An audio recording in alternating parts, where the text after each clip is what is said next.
hati terasa berat, tak seorang pun mengerti bebanku. Ku tanya Yesus, apa yang harus ku buat?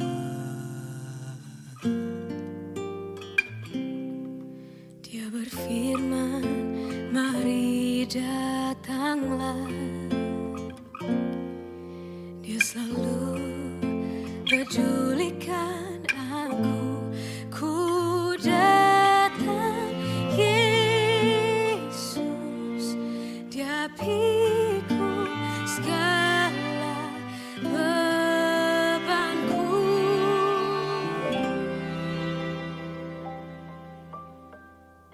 Sujud di altarnya, ku bawa hidupku. Ku terima anugerahnya, Dia ampuniku dan bebaskanku.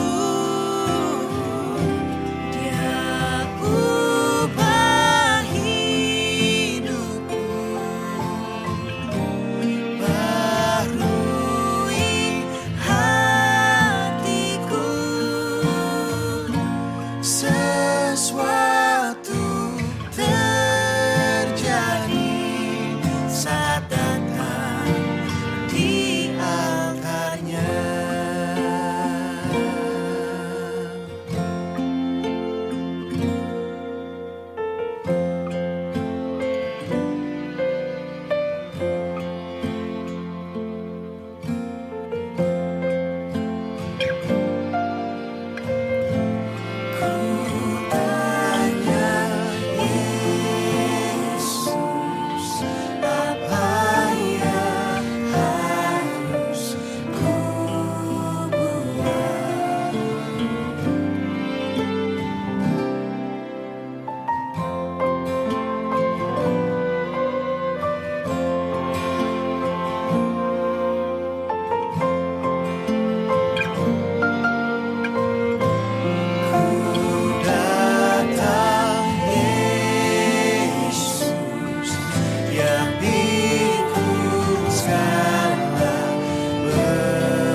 Sesuatu terjadi saat datang di altarnya.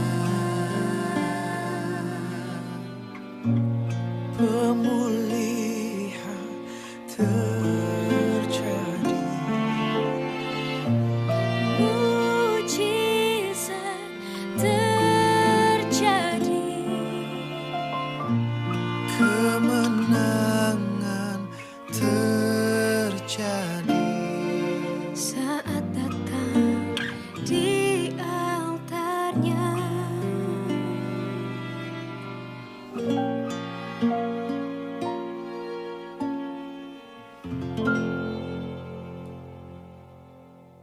Shalom Bapak Ibu Saudara yang dikasihi Tuhan dan anak-anakku yang Bapak cintai.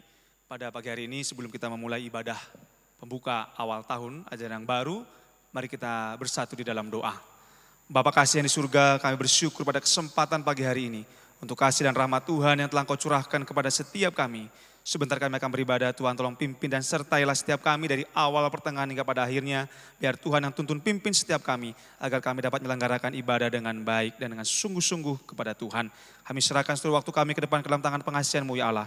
Demi Kristus Yesus Tuhan dan Juru Selamat kami yang hidup, kami telah berdoa dan mengucapkan syukur kami. Amin. Shalom. Shalom. Selamat pagi Bapak dan Ibu, juga anak-anak sekalian dimanapun kalian berada. Pada pagi hari ini kita akan memulai ibadah pembukaan tahun ajaran 2020-2021. Mari kita senantiasa mengucap syukur kepada Tuhan karena masih diberikan kesempatan untuk beribadah bersama. Kita nyanyikan lagu pertama, Kecaplah dan Lihatlah.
Dengan lebih semangat lagi.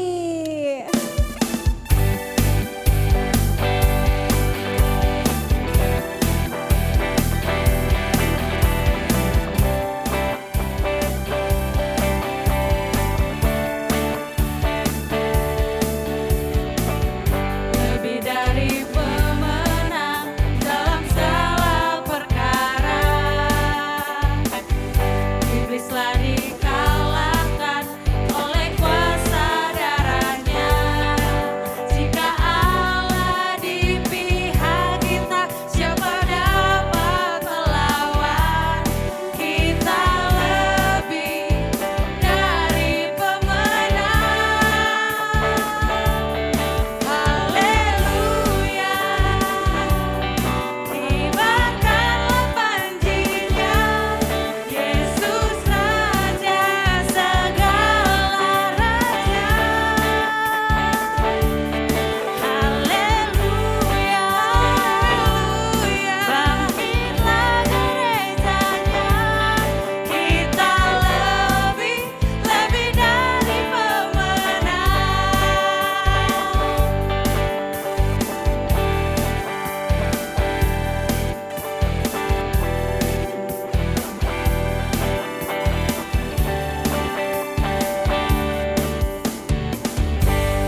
mari kita siapkan hati dan pikiran kita untuk mendengarkan firman Tuhan.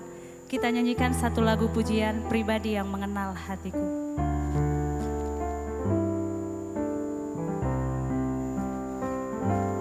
Seperti rusa yang haus, rindu aliran sungaimu.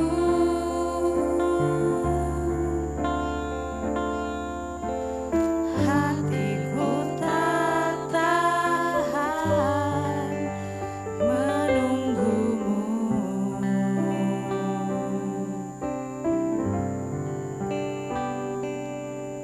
Bagai tanah gersang menanti datangnya hujan,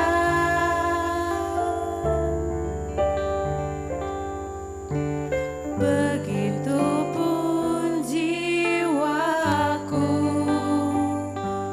Tuhan.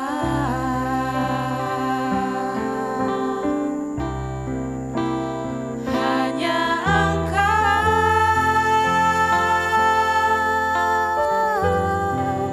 pribadi yang mengenal hatiku, tiada yang tersembunyi bagimu. Seluruh isi hatiku Kau tahu, dan bawaku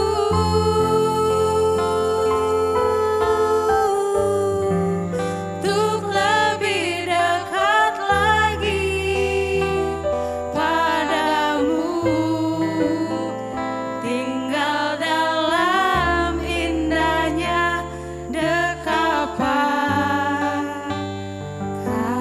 kasih-Mu.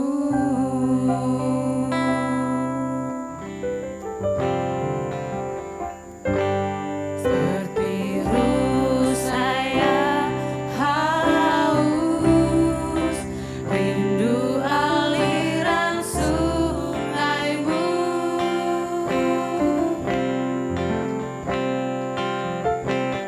Hatiku tak tahan menunggumu.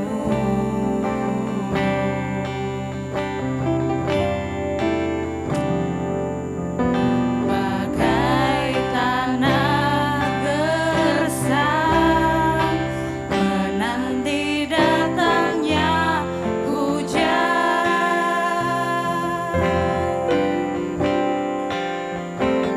begitupun jiwaku,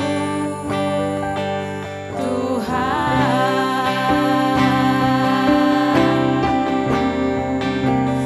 Hanya Engkau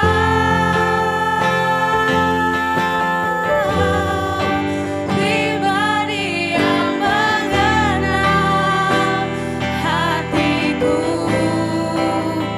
tiada yang tersembunyi bagimu.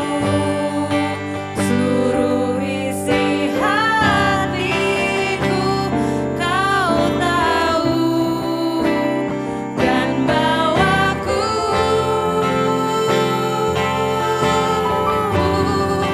untuk lebih dekat lagi padamu, tinggal dalam indahnya dekapan kasih-Mu.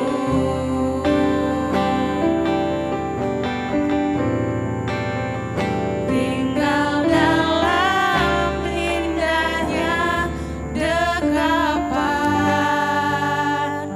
kasih-Mu.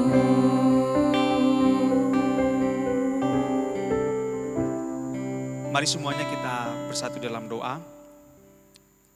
Bapa di surga, kami akan mendengarkan sabda-Mu. Tuhan, hanya Engkaulah pribadi yang mengenal setiap kami.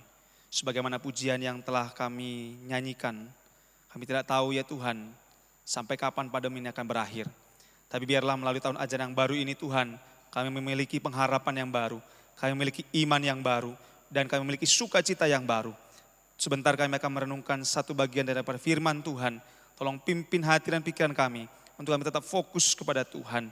Ajari kami ya Tuhan, dimanapun setiap anak-anak berada, mereka sungguh-sungguh mendengarkan firman Tuhan. Dan mampukan hamba-Mu ya Tuhan untuk membawakan kebenaran firman Tuhan, apa yang menjadi suara hati Tuhan untuk boleh kami lakukan dalam keseharian kami. Terima kasih ya Allah, kami serahkan seluruh waktu kami ke depan dalam tangan-Mu. Di dalam nama Yesus kami berdoa. Amin. Shalom anak-anakku sekalian, selamat pagi. Kita bersyukur pada kesempatan pagi hari ini kita boleh mendengarkan firman Tuhan. Sebagaimana pujian tadi yang sudah kita nyanyikan, kita sudah bersyukur, kita sudah bersuka cita. Anak-anakku sekalian, pada pagi hari ini Bapak sungguh bersuka cita walaupun di dalam keterbatasan kita, di dalam kelemahan kita, Tuhan masih memberikan kita kesempatan untuk kita beribadah walaupun melalui online seperti ini. Baiklah, pada pagi hari ini kita akan mendengarkan satu bagian firman Tuhan yang diambil dari kitab Kolose pasal yang ketiga. Mari kita buka dalam Alkitab kita, Kolose pasal 3 ayat yang pertama hingga ayatnya yang keempat. Bapak akan bacakan untuk kita semua. Kolose pasal 3 ayat yang pertama hingga ayat yang keempat, demikianlah firman Tuhan. Karena itu, kalau kamu dibangkitkan bersama dengan Kristus, carilah perkara yang di atas, di mana Kristus ada, duduk di sebelah kanan Allah. Pikirkanlah perkara yang di atas, bukan yang di bumi. Sebab kamu telah mati dan hidupmu tersembunyi bersama dengan Kristus di dalam Allah.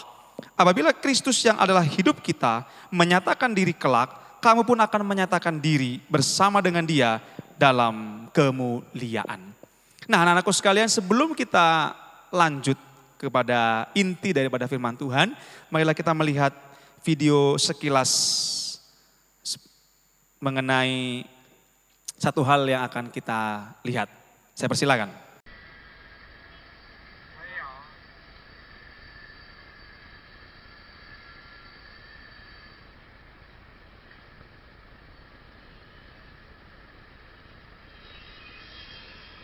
Nah, pernahkah kalian melihat hal ini? Tadi kita melihat ada satu orang pengendara motor di mana dia melanggar rambu-rambu lalu lintas. Nah, anak-anakku sekalian, menurut kalian apa itu kebenaran? Apa itu kebenaran? Ya. Di sini kita melihat kebenaran bagi orang atau bagi pengemudi motor itu adalah dia menuruti keinginannya sendiri sehingga dapat merugikan orang lain. Padahal jelas kebenaran yang ada di dalam penggunaan kendaraan bermotor harus mengikuti rambu-rambu lalu lintas yang telah ditetapkan. Tapi ternyata kebenaran bagi pengendara motor yang salah itu adalah melanggar rambu-rambu lalu lintas tersebut. Kalau begitu apa yang dimaksud dengan kebenaran? Kebenaran yang sejati, kebenaran yang hakiki adalah kebenaran yang berdasarkan firman Tuhan. Pada pagi hari ini kita akan belajar dengan satu tema, Seeking God Righteousness, atau melihat kebenaran Allah. Tidak sedikit orang Kristen yang menyatakan diri membela kebenaran, akan tetapi mereka gagal menunjukkan hal itu di dalam kehidupan sehari-hari mereka. Ada yang dengan berapi-api menyuarakan kebenaran, tetapi digunakan sebagai topeng. Pada kenyataannya kehidupan mereka menyangkalinya. Mereka mengaku mengenal Allah, tetapi perbuatan mereka justru menyangkalnya. Sangat ironi. Mereka mengaku Kristen, tetapi kelakuannya bukan kelakuan seperti orang Kristen. Mereka mengaku orang percaya, tetapi kelakuannya tidak seperti orang percaya. Sebagaimana mungkin dengan anak-anakku di rumah, kita guru-guru gak ada yang tahu. Ketika kamu melaksanakan ujian secara online, kita gak ada yang tahu. Apakah kamu menyontek? Apakah kamu melihat Google? Apakah kamu bertanya kepada teman? Gak ada yang tahu. Tapi sebagaimana orang percaya seharusnya, selayaknya mengikuti rambu-rambu kebenaran yang ada. Itulah kebenaran Allah, akan tetapi tidak sedikit berarti banyak orang Kristen atau orang percaya yang menyatakan dirinya, mungkin melabeli dirinya Kristen, tapi kelakuannya nol. Setiap hari di Instagram, wah luar biasa. Memakai ayat-ayat firman Tuhan, kelihatan seperti indah, akan tetapi ngomongnya masih ngomong kasar, kelakuannya masih sembrono. Nah, hal itulah yang salah. Pada bagian firman Tuhan hari ini, kita diingatkan ada dua hal terlebih dahulu. Bagaimana kita melihat kebenaran Allah. Di pasal ketiga ayat yang pertama hingga yang kedua dikatakan, karena itu kalau kamu dibangkitkan bersama dengan Kristus, carilah perkara yang ada di atas. Bagaimana kita melihat kebenaran Allah? Yang pertama adalah kita melihat ke atas. Apa yang dimaksud dengan melihat ke atas, Pak? Yang dimaksud dengan melihat ke atas adalah kita harus menetapkan perhatian kita kepada hal-hal yang di atas. Artinya memikirkan hal-hal rohani tentang pengharapan kita di dalam Kristus. Tentang nilai-nilai kekal dan keinginan Sang Juru Selamat kita. Itulah yang dimaksud dengan melihat ke atas. Mengajarkan tentang orang percaya yang bersatu dengan Kristus. Kalau saya, kita semua orang percaya yang sudah dibangkitkan bersama dengan Kristus, maka kita tidak memikirkan lagi perkara-perkara di dunia. Kita akan fokus memikirkan perkara-perkara yang di atas. Perkara-perkara di mana apa yang menjadi kerinduan Tuhan kepada umat-Nya. Kepada umat-Nya. Apa sih Pak yang dimaksud dengan perkara-perkara yang di sorga? Perkara-perkara itu adalah hal-hal mengenai kerajaan sorga. Kalau saya tersederhanakan, yang pertama adalah kita berpusat kepada Kristus. Kalau kita memikirkan perkara-perkara yang di atas, berarti pusat kita bukan keegoan kita lagi. Pusat kita bukan kedagingan kita lagi. Pusat kita adalah Kristus. Ketika kita berpusatkan kepada Kristus, berarti kita menanggalkan kedagingan kita. Sebagaimana Injil Matius berkata, kasihilah Tuhan Allahmu dengan segenap hatimu dan dengan segenap jiwamu dan dengan segenap akal budimu. Kalau engkau tidak mengasihi Tuhan Allahmu, kalau engkau tidak mengasihi dirimu sendiri, lalu engkau akan mengasihi siapa? Kalau kita berpusatkan kepada diri kita, keegoisan kita, kita akan merasa nyaman bagi daging kita, tapi kita tidak akan merasa nyaman untuk kerohanian kita. Siapa di sini yang senang bermain game? Pasti senang bermain game, bukan? Ketika kamu libur, ketika kamu ada kesempatan, mungkin curi-curi waktu, pasti kamu akan menggunakan waktu kamu dengan banyak bermain game. Dibandingkan dengan kamu mungkin membaca firman Tuhan, ketika kamu mungkin bekerja, membantu orang tua, atau mungkin hal yang lain. Tapi saya yang penting udah melakukan hal itu Pak. Saya lakukan hal itu terlebih dahulu, baru saya bisa bermain game. Kan sudah sesuai dengan aturan. Tidak masalah. Gak ada yang melarang. Akan tetapi kalau fokus kamu, tujuan hidup kamu, arah hidup kamu, sepenuhnya kamu lakukan hanya untuk bermain, tentu kamu menjadi salah. Karena kita bukan lagi memikirkan perkara-perkara di dunia. Kita memikirkan perkara-perkara yang ada di atas. Berpusatkan kepada Kristus. Kalau kita berpusatkan hanya kepada kenyamanan diri sendiri, mau sampai kapan kita menjadi warga kerajaan Allah yang benar? Mari anak-anakku, saya juga masih senang kok bermain game. Akan tapi jangan sampai merusak waktu kita, merusak lingkungan, merusak semuanya. Sampai nilai kamu mungkin rusak. Tapi biarlah kita betul-betul berpusatkan apa yang menjadi keinginan Kristus. Mari kita tanggalkan keinginan kita. Kita berpusatkan kepada Kristus.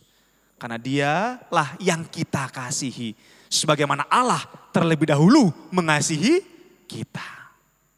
Nah yang kedua anak-anakku sekalian yang saya dapati setelah kita melihat ke atas, kita melihat kemana lagi Pak?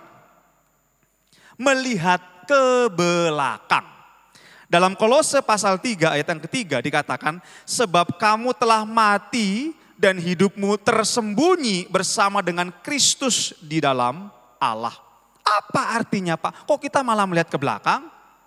Arti melihat ke belakang ini bukan melihat dosa kita, bukan melihat masa lalu kita, bukan melihat pelanggaran kita, tetapi menunjuk kepada satu momen kelahiran baru. Ketika kita sudah mati terhadap dosa dan terhadap diri kita dan terhadap kedagingan kita.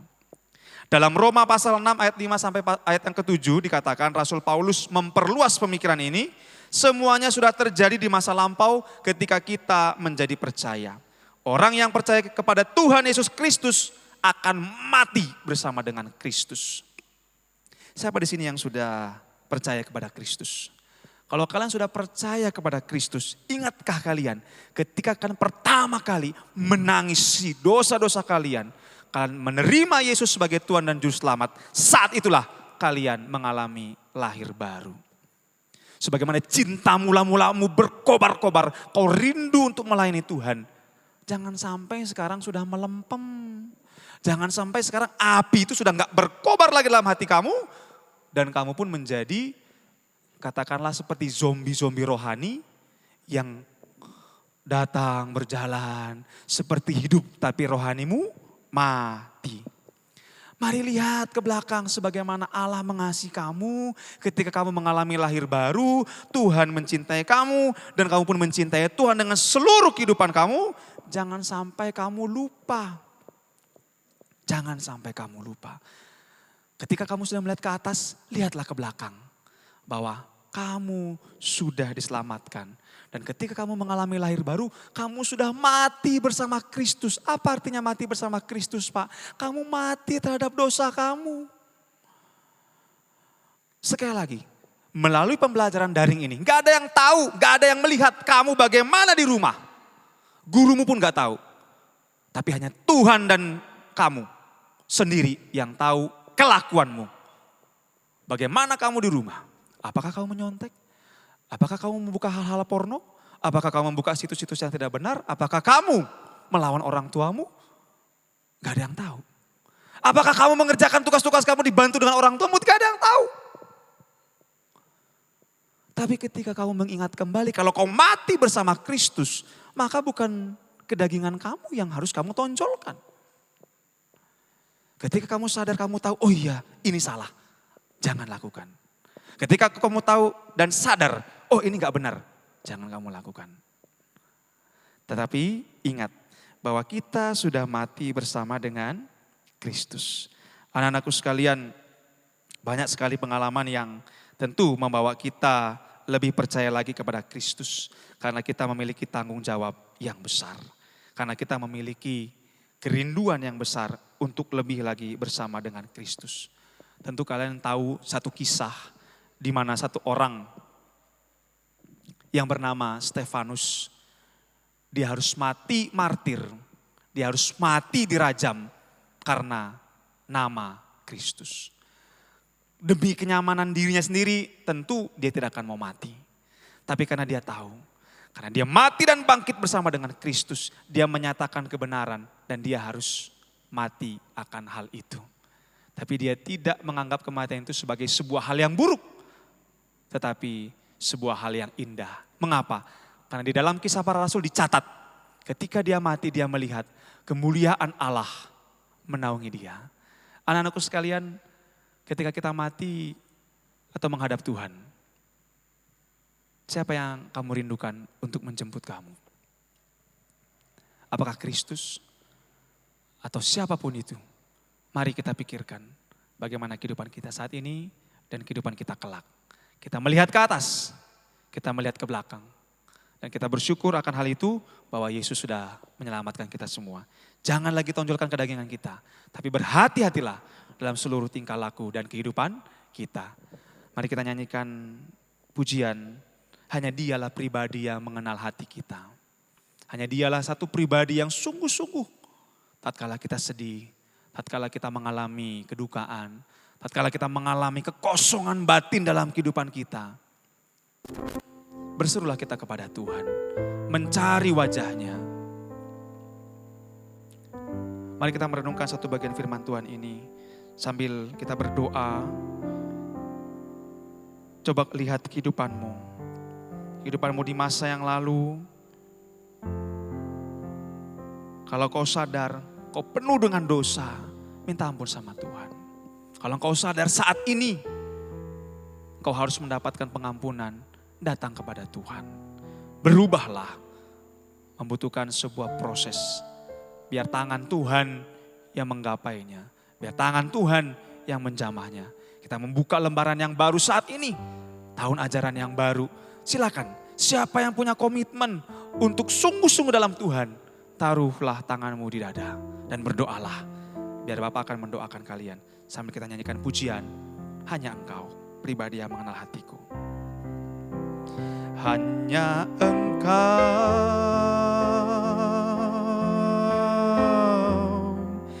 pribadi yang mengenal hatiku. Tiada yang tersembunyi bagimu, seluruh isi hatiku kau tahu,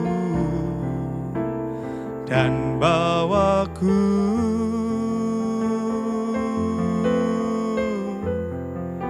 untuk lebih dekat lagi padamu.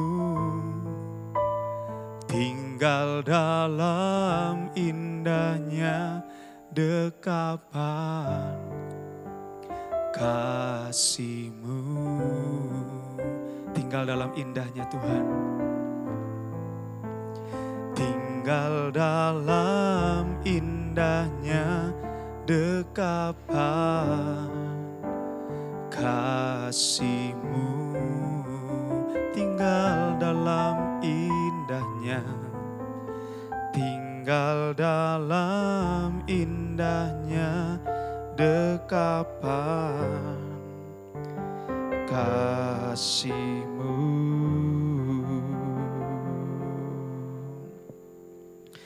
Tuhan, dalam kehidupan kami menyadari bahwa ada hal-hal yang menjadi keterbatasan kami. Entah itu dosa kami, keraguan kami, keputusasaan kami, pengharapan kami yang tidak pasti ketika kami remaja. Tapi saat ini Tuhan, kami mau meyakinkan hati dan pikiran kami. Kami meyakinkan iman kami. Karena Tuhan sudah menolong setiap kami. Di masa-masa pembelajaran daring ini Tuhan, ajar kami bersikap jujur. Ajar kami bersikap tanggung jawab walaupun sulit menurut kedagingan kami. Tapi kami rindu, kami mau melakukannya bukan untuk diri kami sendiri. Melainkan untuk Tuhan yang kami kasihi. Tuhan, tolong setiap kami agar kami berdiri dengan teguh mengiring Tuhan. Barang siapa anak-anak-Mu Tuhan saat ini yang menaruh tangannya di dada, yang mau berkomitmen Tuhan, membaharui komitmennya untuk lebih hidup lagi, lebih sungguh-sungguh lagi di hadapan Tuhan. Hamba berdoa ya Allah, berkati dia, sertai mereka Tuhan dengan kasih-Mu ya Allah. Makasih Tuhan, biarlah ibadah tahun ajaran yang baru ini menjadi satu momen tugu peringatan, membuka hal-hal yang baru. Kami percaya ada berkat Tuhan juga yang baru yang akan Tuhan sediakan dan Tuhan berikan kepada setiap kami. Terima kasih ya Allah, demi Yesus Tuhan dan Juru Selamat kami yang hidup. Telah berdoa dan ucapkan syukur kami. Amin. Shalom, selamat pagi. Firman Tuhan jadi berkat kita semua. Amin. Nah, anak-anakku sekalian, pada pagi hari ini kita bersyukur kita sudah beribadah di tahun ajaran yang baru. Bapak mengucapkan selamat, kalian sudah naik. Bagi anak-anakku kelas 7, selamat datang di SMP Kristen Kalam Kudus Kopo Permai. Bagi anak-anakku yang kelas 8, selamat juga karena kalian sudah naik dari kelas 7. Bagi anak-anakku kelas 9, selamat karena kalian sudah naik dari kelas 8. Syukur kita kepada Tuhan, kita akan mengakhiri ibadah kita pada pagi hari ini. Mari kita bersama-sama dengan umat Tuhan, bersama-sama dengan jemaat Tuhan di seluruh penjuru bumi, kita mengaku pengakuan iman rasuli. Aku percaya kepada Allah, Bapa yang Maha Kuasa, Khalik langit dan bumi, dan kepada Yesus Kristus anaknya yang tunggal Tuhan kita, yang dikandung dari Roh Kudus, lahir dari anak darah Maria, yang menderita sengsara di bawah pemerintahan Pontius Pilatus, disalibkan, mati dan dikuburkan, turun ke dalam kerajaan maut. Pada hari yang ketiga bangkit pula dari antara orang mati, naik ke surga, duduk di sebelah kanan Allah, Bapa yang Maha Kuasa. Dan dari sana ia akan datang untuk menghakimi orang yang hidup dan yang mati. Aku percaya kepada Roh Kudus, gereja yang kudus dan am, persekutuan orang kudus, pengampunan dosa, kebangkitan tubuh, dan hidup yang kekal. Amin. Mari kita bersatu dalam doa. Bapa kasih yang di surga, terima kasih Tuhan. Pada pagi hari ini kami telah beribadah dan Tuhan telah memimpin kami dari awal hingga pada akhirnya. Tuhan, saat ini kami akan mengakhiri ibadah kami. Berkatilah kegiatan kami sepanjang hari ini, juga program-program kegiatan kami yang akan datang. Tuhan tolong berkati, mampukan setiap kami untuk guru-guru, untuk Pak Sekolah kami Bapak Yosua, bahkan untuk seluruh rekan-rekan kami yang lain, anak-anak didik kami, dimanapun mereka berada, Tuhan tolong jaga lindungi. Berkati Bapak Pemerintahan Presiden Jokowi, juga kota kami, kota Bandung, untuk gereja-gereja Tuhan juga dimanapun berada, Tuhan menyertai. Terima kasih ya Allah, kami mau serahkan seluruhnya ke dalam tangan kasih Tuhan, di dalam nama Tuhan Yesus Kristus. Kami telah berdoa dan ucapkan syukur kami. Amin. Ibadah selesai, anak-anakku sekalian, selamat pagi, selamat beraktivitas, Tuhan Yesus memberkati. Soli Deo Gloria.